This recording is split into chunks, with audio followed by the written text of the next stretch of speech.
Shalom, shalom, boa noite para todo mundo.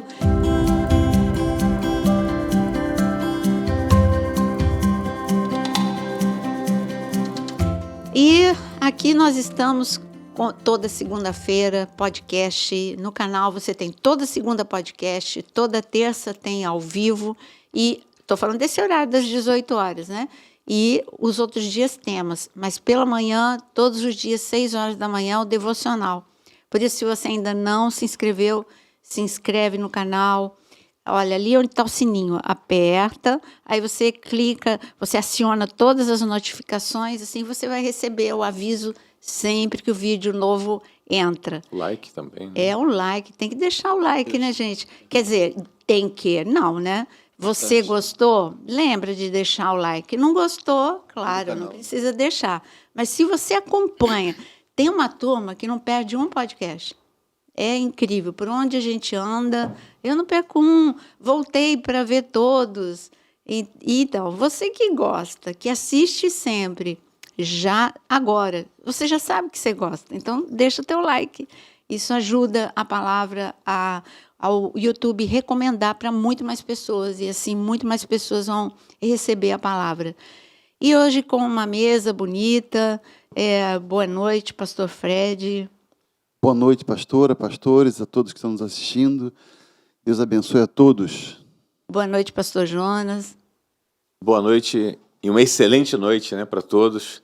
Que você possa se deleitar aí nesse podcast juntamente com a gente. Estamos aqui para tentar acrescentar algum conhecimento para você. E boa noite, pastor Osana. Linda noite, como a pastora falou. Vai ser excelente esse momento de qualidade aqui, queridos. E hoje o nosso tema, ele é um tema, não vamos falar hoje dos últimos dias, mas vamos, né? Porque nos últimos dias o homem estaria como nos dias de Noé. E nos dias de Noé, como que as pessoas estavam? Pecado. Era o que imperava, era o pecado, porque as pessoas estavam violentas, era uma geração corrupta. E nos dias de Ló, então?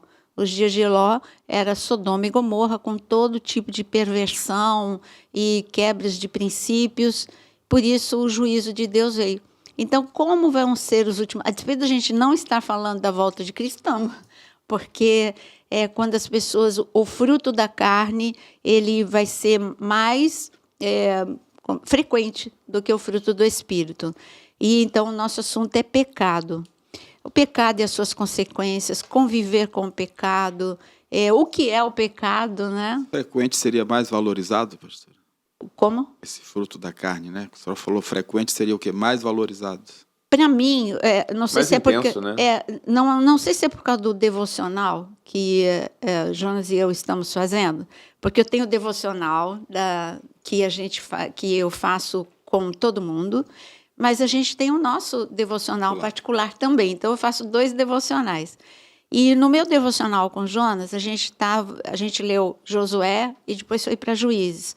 Um dos problemas não foi a falta de vitória, porque Josué, debaixo da palavra de Deus, ele atravessou o Jordão, os muros de Jericó ruíram, eles entraram, e Josué venceu todos os reis da terra. Mas Josué deu um aviso que o Senhor já tinha dado através de Moisés. Quando vocês entrarem na terra prometida e forem receberem a sua herança, não convivam com os inimigos. Tudo isso para falar de pecado. E ainda Deus falou, se vocês conviverem, vai ser como espinho na carne para vocês. Vai ser um problema. Porque o espinho, né, ele vai te incomodar, vai te machucar. Um pequeno machucado pode levar até a morte, porque infecciona. Né? Um pequeno espinho não pode levar à morte, se você não trata o ferimento. Então, o que o Deus estava falando é que pequenas coisas podem levar à morte, que é o pecado. Mas aonde eu quero chegar? Conviver. E aí a gente chega, e no livro de Juízes, é uma calamidade. Você vê o aviso em Josué, aí quando você entra para o livro de Juízes, todas as tribos conviveram. 99% das tribos conviveram com o inimigo. E, no caso, aí você olha, por isso que você não pode ler a Bíblia assim, é para aquele momento. Não, é um aviso para nós. Então, vamos trazer para os nossos dias. Se você conviver com o pecado, se você abrir pequenas concessões, você vai ter morte. Então, eles conviveram com o pecado. O que é conviver com o pecado? Não, eu estou salvo, estou na igreja, eu não bebo, mas você convive com a mentira. Você convive com o vício de pornografia. Não, eu não estou me deitando, eu não estou indo e adulterando. Como que não? Né? Mas eu estou no vício de pornografia. E assim, são pequenas concessões que vão ser um grande desastre. Foi o que aconteceu com as tribos de Israel. Mas você sabe que está escrito, né, que durante a existência de Josué, o povo andou muito em obediência a Deus. E talvez não, com certeza, o resultado dessa obediência e submissão tenha dado todas essas vitórias, né? Todas essas conquistas que eles efetuaram. E diz que, enquanto permaneceu liderança que foi discípulo de Josué, discipulado de Josué, o povo ainda andava na presença. A pergunta é, por que eles deixaram se perder aquele princípio tão gostoso de submissão a Deus, de adoração a Deus, né? E unicamente ao Deus de Abraão, Isaque e Jacó? Por que eles se dispersaram? Quem foi que deixou escapulir isso? Eu acho que é uma pergunta que deixa para todo mundo um pontinho de interrogação também. Aonde foi que eu perdi? O que foi que aconteceu? A gente tem experimentado isso. A gente sabe que não tem como você viver com Deus sem busca, sem diariamente você estar na presença dele. Quando você se distancia e acha que você já faz o contato com Deus, que naturalmente, espontaneamente, a coisa não acontece assim. Por quê? Aí entra a natureza pecaminosa de cada um de nós, que acaba nos puxando sempre para o lado carnal, né? Então, para você ser obediente, submisso e ter o favor de Deus em sua vida, você tem que andar em obediência, não tem outra saída. E assim, a gente poderia definir pecado, né? O que é pecado? Eu coloquei algumas coisas aqui. Pecado é desobediência. Quando um pai ele quer o bem do filho, né? Aqui todos nós temos filhos, então você fala, olha, você deixa até a chave do carro, fala, você não pode dirigir porque você não tem habilitação. Então aí você vai viajar. Aí quando você volta tem a multa ou tem alguma coisa que o seu filho quebrou. Então foi o quê? Desobediência e a consequência da desobediência.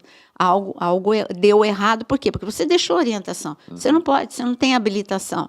Então, a primeira definição para mim de pecado é desobediência. A segunda é rebeldia, porque eu estou me rebelando contra o que Deus está falando para mim. Olha, se você andar por aqui, você vai ter vida, você vai ter segurança, você vai ter bênção. A hora que eu me rebelo, não, mas esse caminho aqui é chato. Esse caminho aqui é muito mais atraente, porque o pecado... Se a gente falar aqui, vamos ser sinceros, o pecado é ruim? No princípio, não. No princípio, não. É a mesma coisa que você não pode comer porque por controle de peso ou porque você tem algum problema de saúde e você vai e você... Mas é bom, né? Mas só que você vai ter a consequência daquilo se você comer o que você não pode. Aí eu pus desobediência, errar o alvo. Eu gosto dessa definição, não é minha. Uma vez, quando eu ouvi, eu falei, é verdade, é errar o alvo. Ferir a santidade de Deus, né? E quebrar princípios, resistir à vontade de Deus. Então, para mim, aqui estão as definições de pecado. E aí eu quero que a mesa possa conversar, porque tem muita coisa para falar aqui de pecado, que eu quero pegar um texto que vocês quando falam. Fala do pecado, né? A pastora falou sobre a desobediência, né? O primeiro pecado, né? Que foi no Éden, né? Foi exatamente isso, né? Foi a questão da desobediência. Agora, o que eu vejo assim, seria muito simples, né?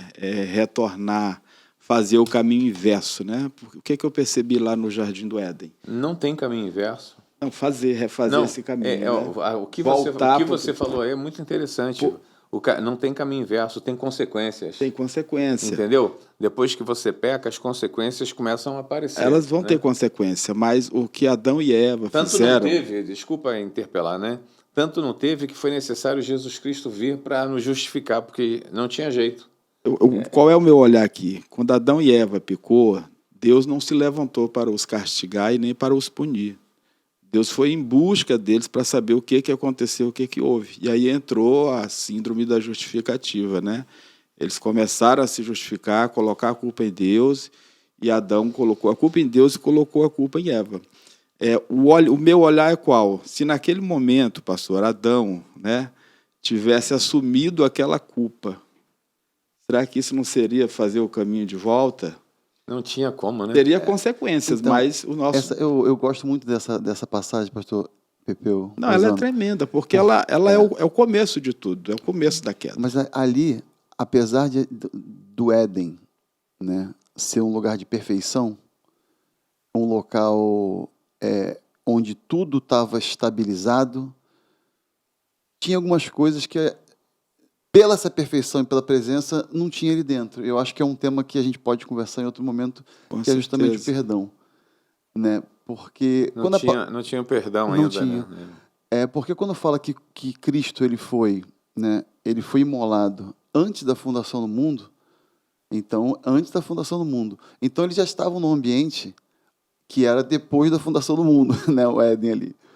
E quando acontece aquele problema, realmente ali ficou... Porque hoje, para nós, o pecado, né? E aí a gente está agora no momento pós-cruz, onde João Batista ele fala algo que para mim é uma das maiores revelações que tem na Bíblia, que ele vê Jesus, ele pega e fala do Antigo Testamento e no Novo Testamento, né, pastor? Que ele fala, eis o Cordeiro de Deus. Aí ele joga para o tempo, que tira o pecado do mundo. Então, quando ele fala a respeito disso, ele está falando de um cordeiro pascal, um cordeiro que todo hebreu, judeu, conhecia o que é o cordeiro. Eles sabiam da Páscoa, sabiam da importância, mas, apesar disso tudo, eles não tinham a revelação da importância do sangue do cordeiro. Então, ele estava revelando para aquele tempo e para a gente, apontando, chegou o tempo. Mas, mesmo assim, eu acho que esse tema, eu não sei quantos podcasts vão ter que ter. Mas é porque eu queria trazer dois olhares. Eu Desculpa. falei do primeiro olhar, desse olhar que eles caíram, eles pecaram, e que eles não se retrataram. Em momento algum, eles assumiram a culpa. E o que a gente vê nos dias de hoje, pessoas que se afastam, né, da comunhão, se afastam da sua comunidade cristã, é exatamente, parece que é uma repetição. O camarada fica com medo, fica com vergonha, e ele começa a se esconder. Como eu sei que esse podcast, pastor, ele vai alcançar o maior número de vidas. Quantas pessoas nesse exato momento estão precisando ouvir isso? Que eles estão repetindo exatamente o que Adão e Eva fizeram. Entendi o raciocínio. Esse meu olhar, Entendi o raciocínio. Entendi. sabe, das coisas que estão acontecendo hoje, de pessoas que estão se afastando hoje, sabe, da vontade de Deus porque falharam, né? Sim. Caíram, quebraram princípios e agora estão com medo. O meu olhar é qual? Deus, o Pai, ele continua lá, indo de encontro para abraçar. Lógico, vai ter consequência. Vai ter consequência. Tem uma atitude deles que a gente precisa conversar aqui. Quando você diz que não houve arrependimento, qual foi a atitude deles? Eles se apresentaram naturalmente para Deus? Não, eles se esconderam. Mas Eles se esconderam. é os dois olhares isso aí que eu estou mostrando. já mostrava que eles tinham consciência ali que alguma coisa aconteceu. Mas essa que questão... era essa coisa, né? Mas essa questão, que é a consequência, que eu acho que é a raiz do pecado, que é justamente... porque, assim, é muita coisa que aconteceu ali que a gente não tem ciência. Verdade. Mas quando Eva toma aquela decisão e Adão, ele embarca, acompanha, existiu um rompimento da perfeição. É porque, para a gente, hoje em dia, né, o pecado... A gente lê muito filhinhos não pequeis. Né? A gente vê uma visão paternalista do pecado. E acaba romantizando, né? Porque assim, eu acho lindo que o apóstolo João fala, mas as pessoas pegam essa parte, 1 João 2,1, e romantizam e colocam, filhinho não peque, tadinho. Não, o pecado é terrível. É terrível. É terrível, pastora. Só que o diabo ele apresenta com um papel de embrulho muito bonito, né? Sim. E ele oferece para você e você fica atraído. O que é que tem lá aí dentro? Aí você se aproxima e quando você se aproximou, se sentiu atraído, Aí entra em você primeiro pode em Tiago. você tem aí a tua atitude com o pecado tem que ser a de José. Pode ser a mulher de Potifar, pode ser tudo que eu preciso. Preciso de carinho, preciso de atenção, eu preciso de alguma coisa que dê certo na minha vida, porque tudo estava dando errado para ele, né? Mas ele falou assim, não vou cair nessa não, tem consequência, eu quero viver o plano perfeito de Deus. Pastora, e qual Bíblia que José aprendeu isso?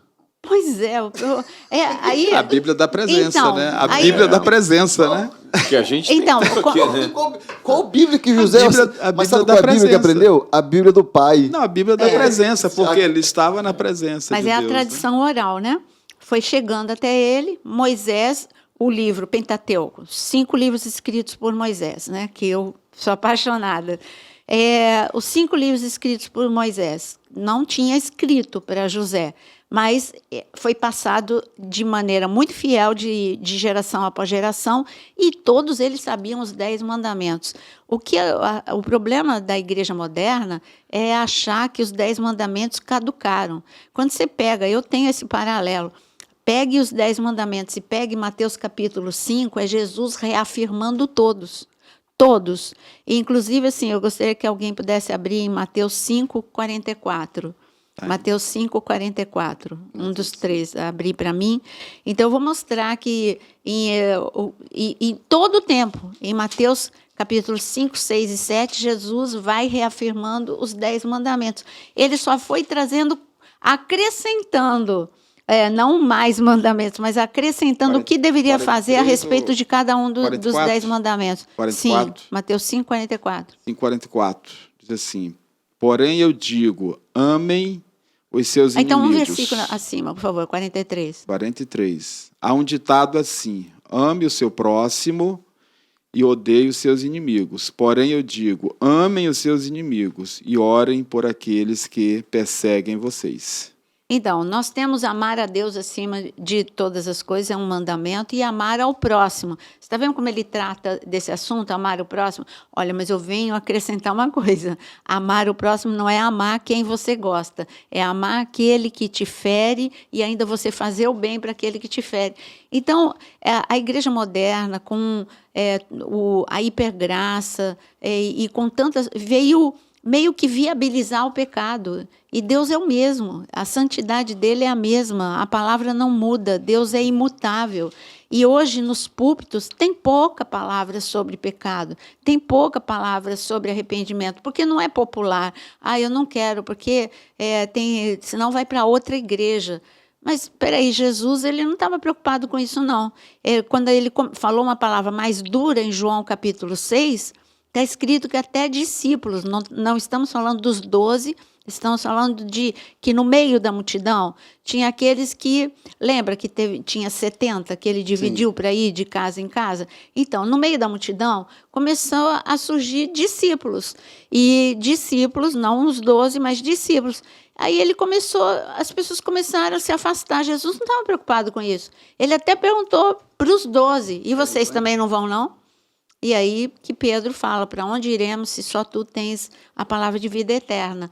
Mas então Jesus não estava preocupado com popularidade, como hoje a igreja moderna está. Jesus não, se a gente trouxesse para os dias de hoje, Jesus não estaria preocupado com o número de seguidores, Jesus não estaria preocupado com a honra, o poder, Jesus estava preocupado em levar a vida. E a vida é apresentar um caminho, que é o caminho da santidade. Que só é possível por meio dele. Porque, assim, não tem jeito. Essa questão do arrependimento. Né? É onde entra exatamente algumas questões, que a cruz, por exemplo, né, você não tem como entrar na vida dele sem passar pela cruz, porque a cruz ela é um marco na vida de uma pessoa que quer ter uma nova vida.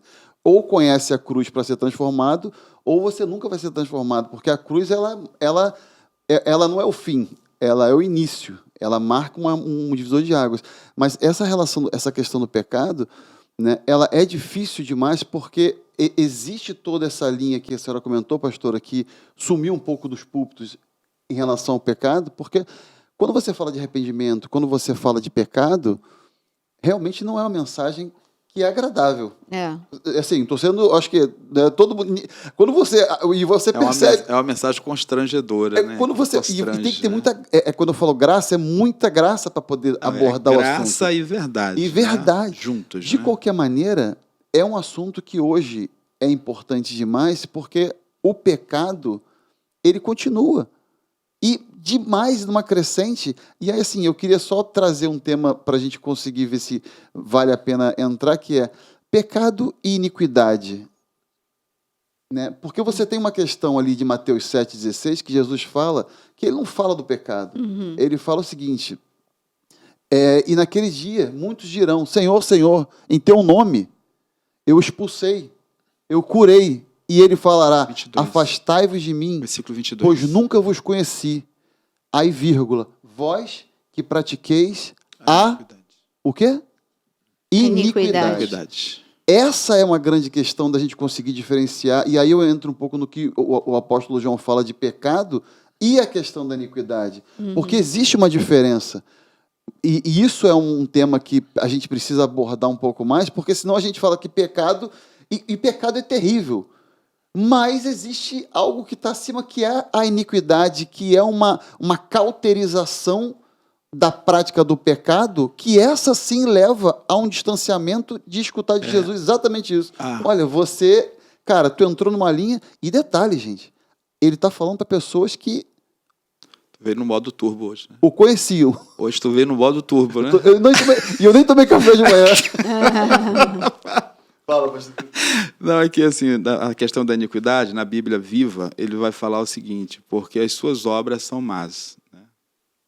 No local de iniquidade, né? Ele coloca as suas obras são obras más, né? E agora, quando a gente fala sobre essa cauterização da consciência, eu volto que o melhor exemplo é o das tribos de Israel, que aceitaram o inaceitável.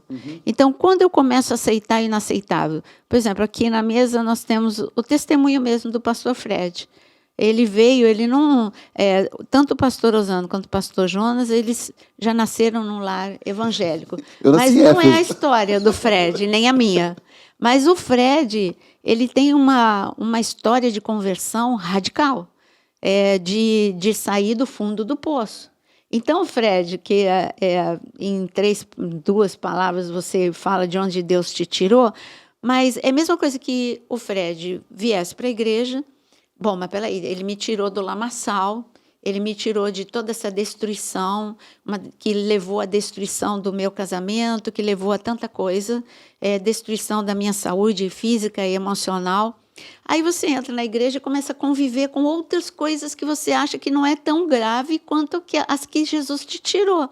Eu dei um exemplo. Aí as obras da carne de Gálatas, capítulo 5, fala de descontroles que é fácil uma pessoa conviver. Mas eu tenho meus momentos de explosão. Eu vou conviver com a violência. Mas peraí, Gálatas capítulo 5 diz que isso é obra da carne. A obra do fruto é a mansidão. Aí você se dá o direito, eu não falo com o irmão X e com o irmão Y, porque eu tenho razão. Mas peraí, a obra da carne é a falta de amor. A obra do Espírito é o amor. Amor não é amar quem é fácil de ser amado, é Jesus. Jesus amou Judas, Jesus amou Pedro, Jesus amou quem parecia fácil de amar, que era João, mas que também tinha seus momentos. Então, agora é um convite a todos vocês com o que eu convivo. Tremendo isso, pastor. O que é que eu convivo, né? E eu coloquei aqui, aí falou que está no modo turbo, acho que eu também estou no modo turbo. Eu coloquei risco de conviver, é o número 1 que eu acabei de citar. Igreja moderna e o pecado. O que é pecado para a igreja moderna? Hoje tudo pode. Mudou, tudo pode. E se você fala, não, estou indo para outra igreja, que é mais liberal. Aí a gente entra em 2 extremismos. A igreja que tudo não pode e que fica patinando em coisas que não levam a nada, e a igreja que libera tudo. Então, o que é pecado para a igreja moderna? Para alguns, o pecado são quebrar doutrinas. Espera aí, são doutrinas de homens. Eu quero saber de mandamento, eu quero saber de palavra de Deus. Verdade. A doutrina de homem é doutrina de homem. Você tem que obedecer porque você escolheu essa igreja que tem essa doutrina. Então, não se rebele à igreja que você está. Mas também não condene o teu irmão se não é Bíblia, se é doutrina de homem, não venha... por exemplo, falando de 10 mandamentos. É mandamento de Deus ter um dia para Deus. Mandamento. Ele colocou o sábado. Aí eu vejo aqui no meu canal, gente falando que o anticristo é o domingo e etc e tal. Gente, anticristo não é o domingo. Eu estou falando que aqui tem... o que não falta é podcast falando, ou tema meu falando do anticristo. Então a igreja está patinando. Peraí, se eu guardo o domingo como se fosse o sábado, porque hoje é a sociedade, eu sei que eu vou entrar aí, estou entrando num assunto que vai ter um monte de comentário aí, mas eu não estou, sabe, neste momento, eu não ligo para isso. Eu ligo para o que é essencial. O essencial é não ferir a santidade de Deus. O essencial é obedecer a palavra de Deus. E eu estou obedecendo a palavra de Deus quando eu reservo o meu dia. Aliás, eu reservo mais do que o domingo. Eu reservo nos meus momentos. Acabei de falar que a gente faz 2 devocionais diários.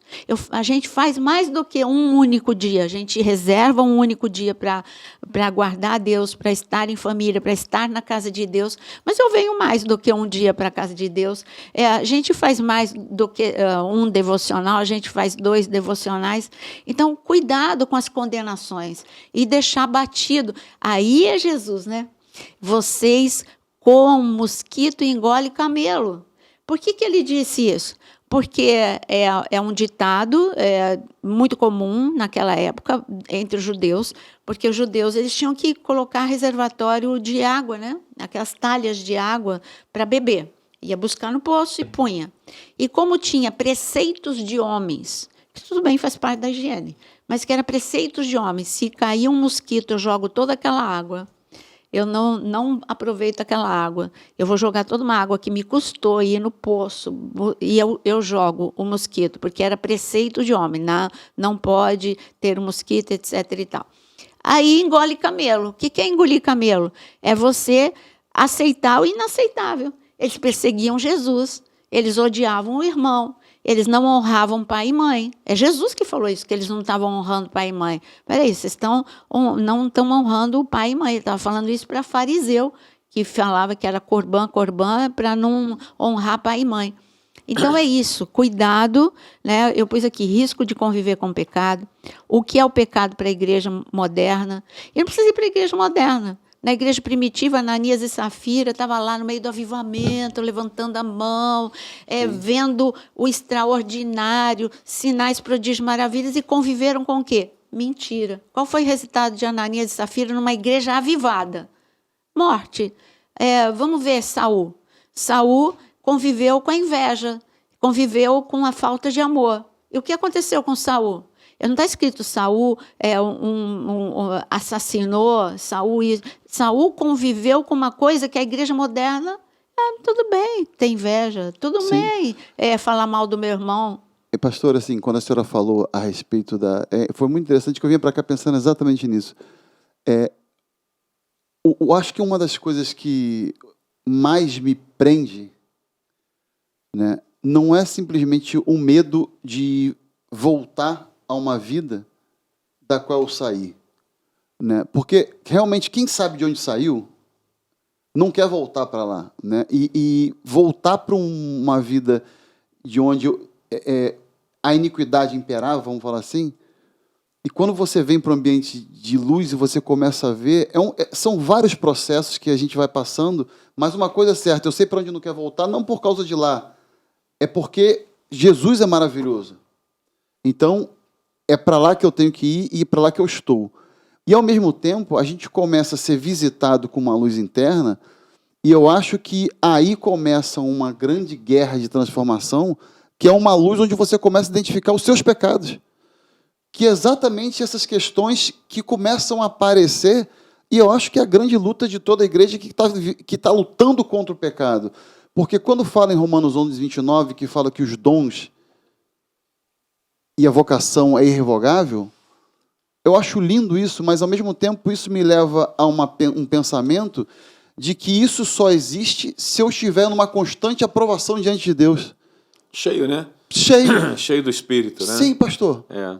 Porque isso me leva a me permanecer em aprovação. Agora, eu vou errar, eu vou pecar, todos nós vamos. Porque quando eu li 1 João antes, eu ouvi o seguinte, que quem não confessa os seus pecados está mentindo. Ou seja, todos vão pecar. A questão é o quanto a gente consegue ser como Davi, que você reconhece naquele... Quando você está cheio e você erra, é como não... É imediato, né?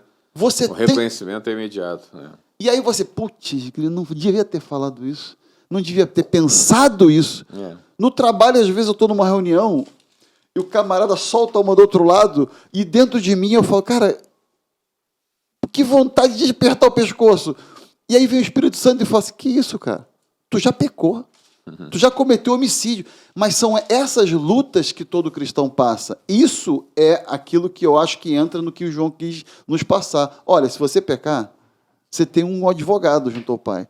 E é nesse momento que você reconhece, porque o problema é quando a gente não reconhece o nosso pecado e aí a gente caminha dentro de uma linha que aí você vai para uma iniquidade, ou seja, você acostumou com aquilo ali, você continua a pensar e você está perdendo um pouco essa luta. As obras más, A palavra pergunta, quem são aqueles que verão a Deus? A resposta é aquele que tem coração puro, né? Eu acho que o lance da iniquidade está muito paralelo aqui, porque o que eu entendi, o que eu vi como... o que é iniquidade? Comportamento ou ação perversa e maldosa, ou seja, malevolência. Consciente, né? Algo consciente. Entendeu? Aí, sabe onde eu quero chegar com isso? A gente está falando aqui de igrejas que não pregam sobre o pecado, né? Mas eu acho que a gente tem uma coisa que escapole dentro da doutrina, dentro do ensinamento, que é o seguinte, eu sempre que eu posso, eu faço isso com os empresários da igreja. Cuidado, porque o pecado não é só aquilo que... Não. Né? Cuidado com a maldade que você faz com os seus funcionários. Cuidado como você trata o teu próximo dentro do teu ambiente de trabalho, né? Porque muitas vezes a maldade impera. E isso também pode ser uma surpresa muito grande para a pessoa que era dizimista direitinho, né? Honrava o Senhor, cada centavo dele ele computava lá no seu dízimo e frequentava a igreja, mas durante a semana no seu ambiente de trabalho ele era um carrasco. É outra pessoa. Entendeu? E essa pessoa vai ser surpreendida lá em cima. Eu acho legal a gente falar dessas coisas, porque tem muita coisa aí, porque o pecado você arrepende e perdoa, né?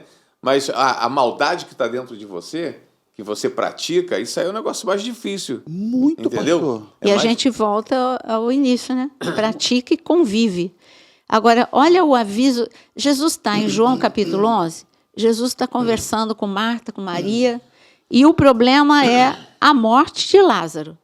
Aí Jesus abre uma conversa que parece que está fora de contexto. Mas quando eu quero ler aqui 2 versículos em João capítulo 11. Olha o que está escrito. No versículo 9, ele, antes de ir para a casa de Lázaro, os discípulos estão conversando com ele, porque ele está falando que ele quer voltar para Jerusalém. Aí eu disse, mas peraí, o senhor vai voltar para onde queriam te matar, queriam te apedrejar? E aí a resposta de Jesus parece que não tem nada a ver, nem com Lázaro, nem com a conversa que ele estava tendo com os discípulos, mas tem tudo a ver. Olha o que ele diz no versículo 9. Respondeu Jesus, não são 12 as horas do dia? Se alguém andar de dia, não tropeça, porque vê a luz deste mundo. Mas se andar de noite, tropeça, porque nele não há luz. Aí Jesus está falando de dia, noite, luz, tropeçar. Ele está falando de pecado. Porque se eu andar ele está falando uma analogia com o dia e a noite. Aí ele está falando, se você andar de dia, você olha a pedra, você olha a armadilha, e você vai pular a pedra, vai desviar da pedra. Mas se você escolher andar de noite, e sem luz, sem lanterna, Andar sem à a noite é sem lamparina... Jesus. Então, é isso que ele Sem vai, Espírito sem a Santo. palavra. Você vai tropeçar. Por quê? Porque o inaceitável passa a ser aceitável, mas todo mundo faz. É a justificativa. Todo mundo faz. Mas agora os tempos mudaram. Mas Deus não mudou. Não. E se andar na luz é andar com a minoria. É andar com Cristo, não é andar com multidão, é andar com a minoria. Tudo bem. Num podcast anterior, eu falei, eu tenho uma palavra que eu preguei há um ano, 2 anos atrás. Ela foi forte para mim. Quando eu falo, o título da palavra que eu dei é não ouse ser diferente. Todo mundo fica magoado, mas você tem que ser diferente, você tem que perdoar. Todo mundo grita, você tem que ser diferente, você tem que ser manso. Então, eu estava falando sobre ousar ser diferente de acordo com os padrões que João Batista veio trazer. Quando a multidão veio e falou, e a gente, o que é que a gente faz para receber vida eterna? Ele falou, ame. E aí vieram os soldados. E a gente, o que faz para viver vida eterna? Seja diferente. Você não vai aceitar suborno e você não vai ser mais violento. Para cada um desses grupos que veio perguntar para ele, era muito complicado deixar de fazer o que era normal para eles. Quando você... para quebrar um hábito, é muito forte. Você precisa de muita força de vontade para quebrar um hábito. Porque o hábito, por exemplo, eu pergunto para quem começou a dirigir, pelo menos eu, tá? Quando eu fui para a autoescola, eu achava que nunca eu ia conseguir fazer tudo ao mesmo tempo. Era muita coisa. Eu falei para o meu pai, é muita coisa. É o pé na embreagem, no acelerador, é o retrovisor, é lembrar a marcha. Eu não vou conseguir. Meu pai falou assim, vai chegar o dia em que você vai fazer tudo isso sem pensar. Gente, eu entro num carro, eu não penso o que eu estou fazendo. E é assim tudo com automático. Tudo na tua vida, porque criou um hábito. Quando cria um hábito, aquela série tua de musculação, você acha que você não vai dar conta. Daqui a pouco, você faz de olho fechado e vai aumentar o peso.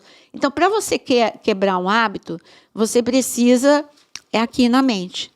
Para quebrar um hábito, você vai ter que fazer um esforço e fazer o contrário. Para quebrar a força do pecado, você tem que andar na luz. E a luz eu estou magoado. Não aceite. Porque, como eu acabei de falar, Saul foi destruído porque ele aceitou a inveja no coração dele. Caim aceitou a inveja e a falta de amor no coração dele. E quem morre é quem está com pecado. Morreu, Saul. E assim a gente vai ver. E quem peca e se arrepende? Aí vai ser o outro item. Vamos lá. Mas essa questão que a senhora falou, aí entrando no outro lado de um processo de transformação meu que eu passei, e que eu passo e devo passar até, né, até Jesus voltar ou eu falecer. E que é o quê? Que, ao mesmo tempo, a gente começa a ver, e outro dia eu passei por uma situação onde eu vi uma pessoa que a pessoa estava afastada, e eu liguei para ela. E eu liguei para ela e falei assim, como é que você está? E, às vezes, quando a pessoa está afastada, a gente passa uma opção de coisa na nossa cabeça e a gente fica monitorando ali para saber o que é, para não entrar errado, né? Aí eu liguei e a pessoa me respondeu. Eu falei, criou um link, como é que você está e tal? E aí a pessoa foi e falou assim, poxa, eu estou passando uma grande luta contra um pecado que eu tenho. E eu sabe quando você se depara com uma situação que você fala assim, gente, que coisa linda. Porque muitas vezes o momento em que você tem a oportunidade de conversar com uma pessoa de confiança a respeito de um pecado que você luta, e você, lógico, quando você é direcionado para alguém, é porque aquele provavelmente já passou por essa situação e a unção que está sobre aquela pessoa por ela ter vencido, ela tem a capacidade para poder liberar aquela unção. E por que eu estou falando isso? Porque hoje a gente vive um cenário, e todos nós vivemos, porque a gente tem que entender que tem muita gente lutando contra o pecado.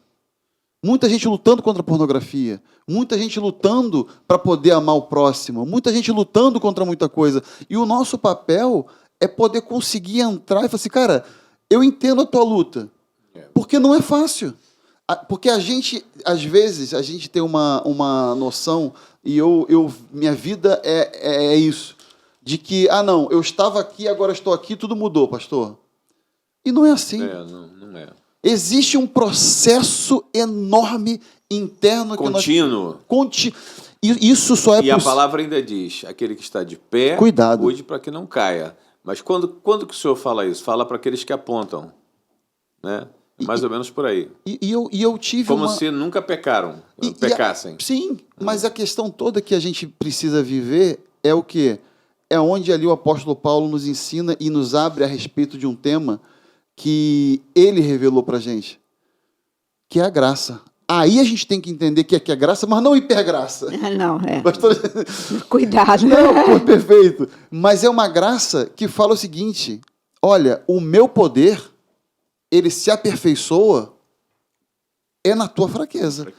A graça não é uma licença para pecar, mas é o poder para nos poder vencer o pecado. Sim. Todos os dias. E quando a gente consegue ensinar ou passar através de vida, de testemunho, de ensinamento, o que essa graça tem disponível, aí a gente consegue liberar armas para que todos possam vencer o pecado. Porque uma coisa que eu acho que nesse mundo não vai deixar de acontecer, infelizmente, é a gente deixar de conviver com o pecado, pastora. Não tem como. A tentação, em Mateus capítulo 6, na oração, Jesus já disse, olha, a tentação está aí, porque o tentador está aí. Deus não tenta, Deus testa, Deus não tenta.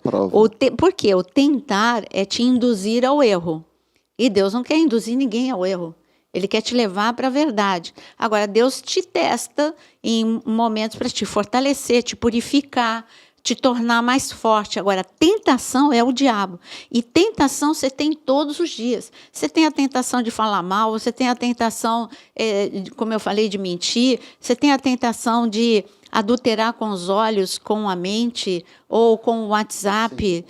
Aí as pessoas acham que adulterar é só deitar na cama. É a pornografia, é uma conversa por um WhatsApp. Eu creio que tem uma dúvida muito grande, paira uma dúvida muito grande em quem está nos ouvindo, principalmente a respeito da graça.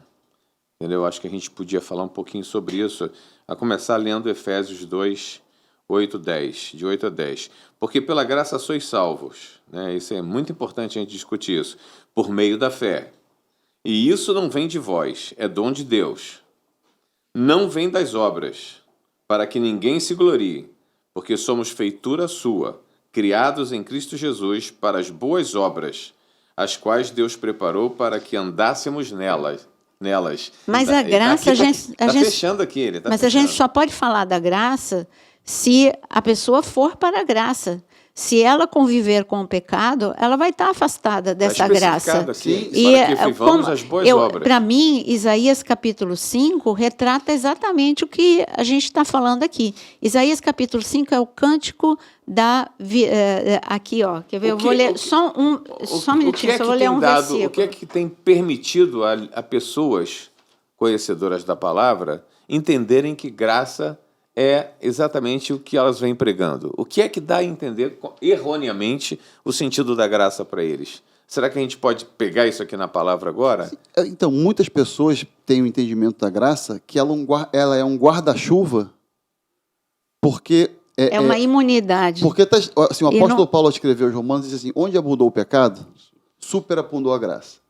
E aí pessoas pegam desse versículo e começam a trabalhar do seguinte, não, porque se você conheceu muito pecado e você pegar muito, você vai receber muita graça, porque E não é isso e que pode continuar a pecar, é isso que eles querem. Não é isso. Na verdade, a pessoa que mais se atolou no pecado, ou seja, que mais viveu no pecado, ela vai ser mais cheia do Espírito Santo, ela vai ser mais cheia de Deus. Pastor, porque é o seguinte, aí eu entro naquela questão dos cristãos de Paulo, né?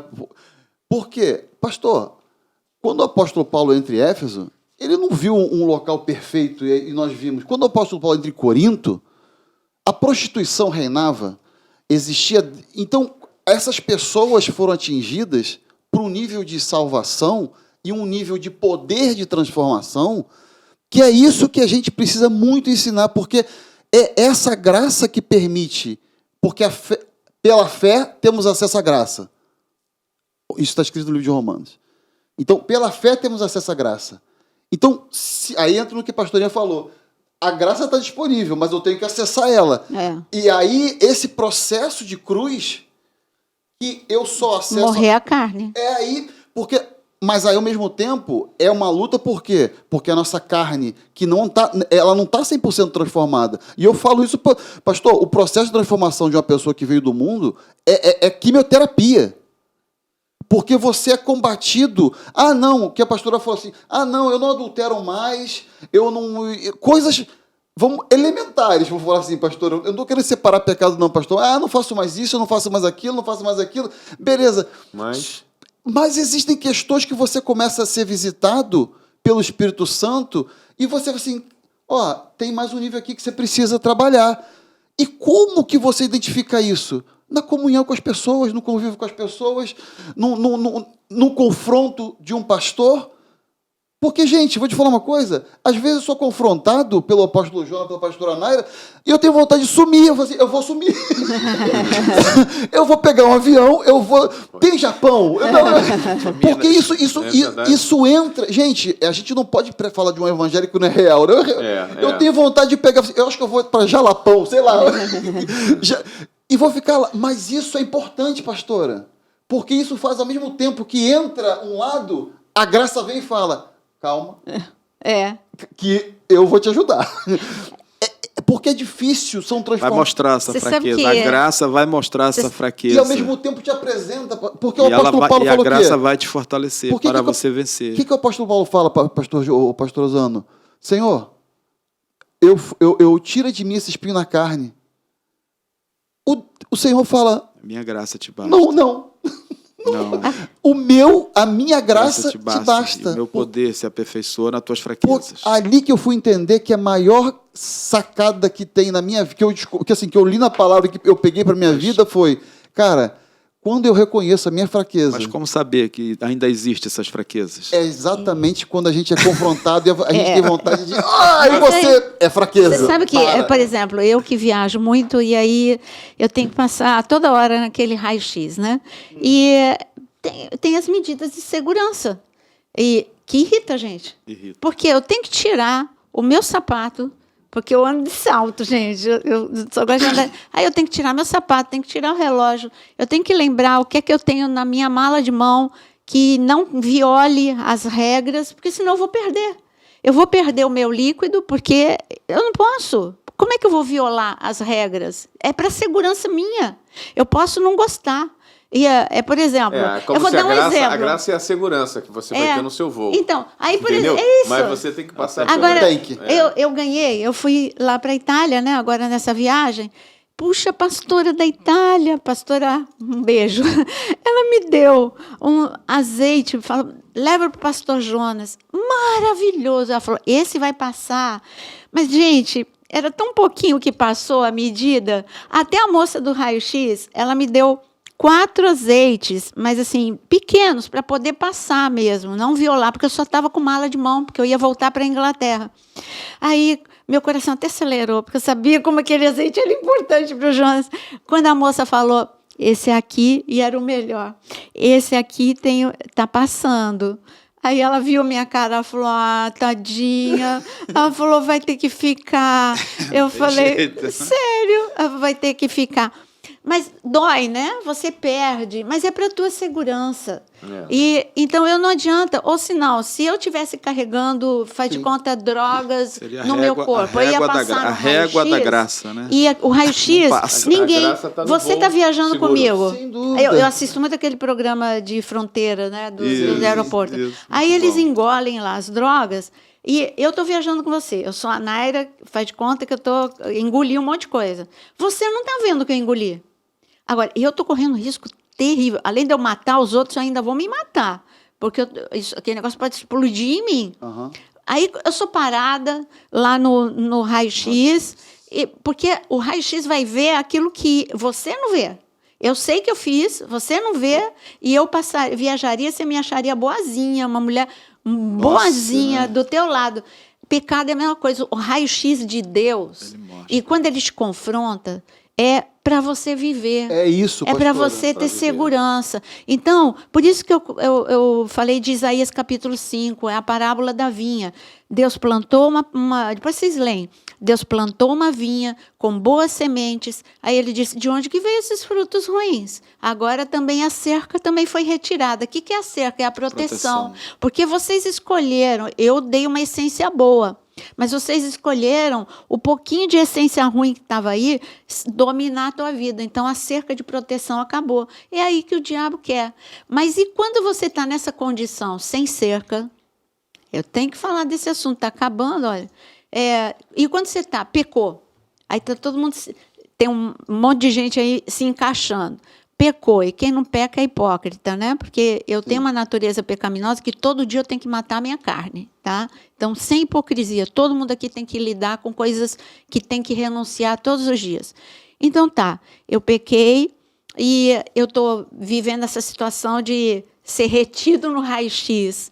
E por que retido? Puxa, estou sem graça, sem a unção, sem a bênção, estou vivendo as consequências do pecado, agora fui destruído. Não, Salmo 51, vocês leiam também inteirinho, eu só vou ler um versículo do Salmo 51, é o querido Davizinho que pecou, errou, para não querer mais voltar a pecar nessa área que ele está pedindo perdão. E ele diz no versículo 2 do Salmo 51, lava-me completamente da minha iniquidade e purifica-me do meu pecado. Ele está falando, errei, estou mal, mas eu não quero ficar longe da graça. Eu quero o caminho de volta, que é... eu quero o arrependimento. Arrependimento é vida. O arrependimento é a tristeza que traz vida. E arrependimento é techuvá, é volta para o caminho de onde você saiu. E Davi, ele diz, enquanto eu me calei, eu morri. Agora ele diz no versículo aqui, no versículo 3...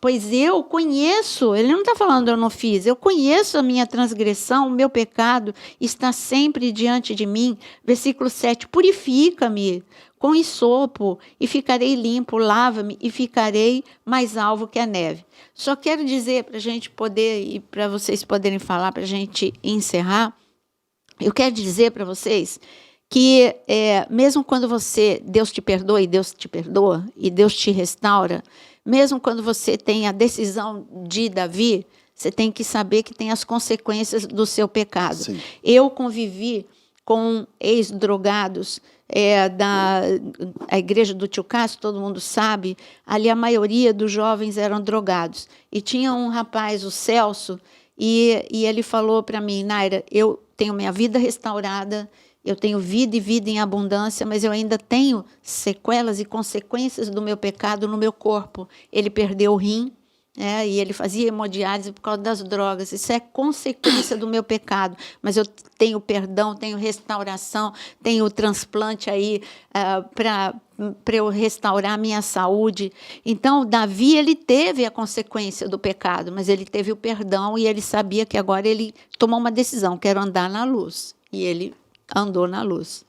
Provérbio 28, versículo 13, né, diz assim, quem procura esconder seus pecados, ele não prospera, mas quem confessa e abandona seus pecados, ele alcança misericórdia. Sim, o caminho de restauração e vida é oferecido a todos. Então, você que quer esse caminho de restauração, hoje é o dia, hoje é a hora. Né? Eu quero deixar uma pergunta para todos, né? Principalmente para nós aqui da mesa. O que fazer com esse rebanho tão imenso que não é ensinado, que não é levado a entender o poder do pecado, que é a morte, né? E ser salvo? Porque por ela não ser ensinada, ela continua. Sim. Sem um discipulado, né, o rebanho se perde. Né? Porque é muito difícil você discipular de púlpito. Você não tem o conhecimento, você não alcança a maior necessidade das pessoas. Claro que a palavra de Deus é poderosa e é como espada de 2 gumes que penetra, etc. Né? Mas eu fico me perguntando o que é que está acontecendo com os grandes rebanhos. Pois é, porque a gente está vivendo um efeito manada, né? E o efeito manada é o efeito multidão, E Jesus mostrou bem a diferença entre multidão e discípulo. E discípulo é o que o Jonas falou, discipulado é ser como mestre. Quando meu alvo é ser como mestre, eu vou ter confrontos na minha vida. Quantos confrontos eu tive e continuo tendo. Cada vez que eu leio a palavra, é um confronto na minha vida. Não, mas peraí, isso aqui é inaceitável. Não, isso aqui eu não posso ter mais na minha vida. Então, é a diferença entre você querer viver um evangelho da moda e de multidão, ou você querer todos os dias ser confrontado por Deus. E aí você fala, a pergunta do Jonas é, mas na minha igreja não tem. Mas a palavra está aí, na tua mão. A palavra é o teu discipulado com Jesus. Você tem podcast, você tem a palavra, você tem... minha igreja não tem. Mas tem aqui, a palavra é Jesus te discipulando. Né? Seja um discipulador. Eu acho que essa questão do discipulado ela é fundamental, porque assim, a gente precisa muito trabalhar essas questões todas que nós falamos aqui e outras, porque o processo de transformação é contínuo. Sim. Né? O apóstolo Paulo fala a Timóteo, buscar se apresentar aprovado. Então, e essa aprovação ela é diária, e Jesus fala o seguinte, né? Cada um tome a sua cruz. Então, a cruz ela é uma constante na nossa vida, que a gente não deixa nunca ela, porque todo dia tem alguma coisa para a gente deixar na cruz. E aí a gente consegue viver esse nível de graça que foi liberado. De acordo. A gente precisa muito de discipulado, a gente precisa muito de palavra, porque a palavra que ela entra e não tem jeito. E aí assim, o discipulado vem muito nisso, né, pastor? Acho que assim, o discipulado ajuda demais. Eu tenho visto muitas pessoas voltando para Jesus, eu diria que sozinhas, né, entre aspas, né, conduzida pelo Espírito Santo, mas só por uma razão, porque elas têm a semente, que é a palavra, dentro do coração delas. Em algum momento da vida delas, elas receberam, alguém a discipulou. E o Espírito Santo tratou, então, de, num momento oportuno, levá-la de volta, trazê-la de volta, né? Então, hoje é dia de reconciliação, restauração. Eu vou pedir para que o pastor Jonas possa orar por esse caminho de restauração. Mas antes eu quero dar um recado para vocês. Chegamos ao fim do podcast, mas não do assunto. Esse assunto é muito importante e por isso compartilhe.